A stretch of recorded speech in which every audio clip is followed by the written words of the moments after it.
If you want to learn how to add a camera in Blender quickly and easily, you're in the right place. In this tutorial, I'll walk you through the exact steps to add a camera, switch to camera view, position it properly, and even lock it to your viewport so you can frame your scene much faster. This is one of the most useful basics in Blender, especially if you're just getting started with 3D modeling, animation, or rendering. If this video helps you out, please take a moment to hit like and subscribe for more Blender tips and tutorials. Let's jump right in. First, look at the top bar in Blender. This is where many of the main menu options are located. To add a camera, click Add, then choose Camera from the menu.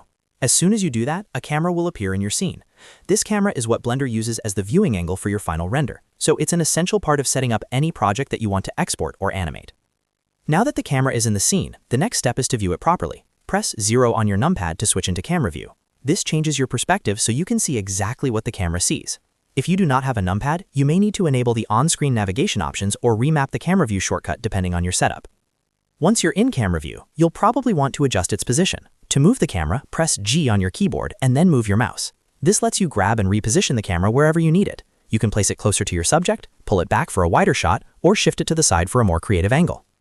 If the camera needs to be turned, press R and move your mouse to rotate it. Rotation is important because even if the camera is in the right location, the angle can completely change how your scene looks. Take a moment here to experiment and get the framing you want. Small adjustments can make a big difference in the final composition.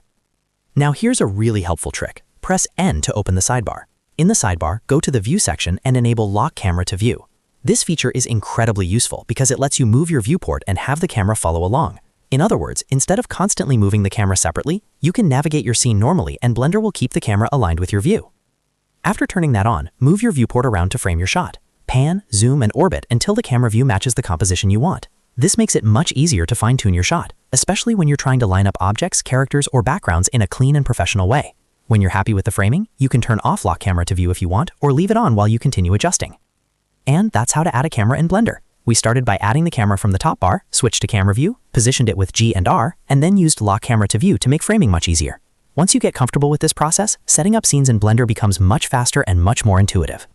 If this Blender tutorial helped you out, please make sure to like the video and subscribe for more simple step-by-step guides just like this one. Thanks for watching, and I'll see you in the next tutorial.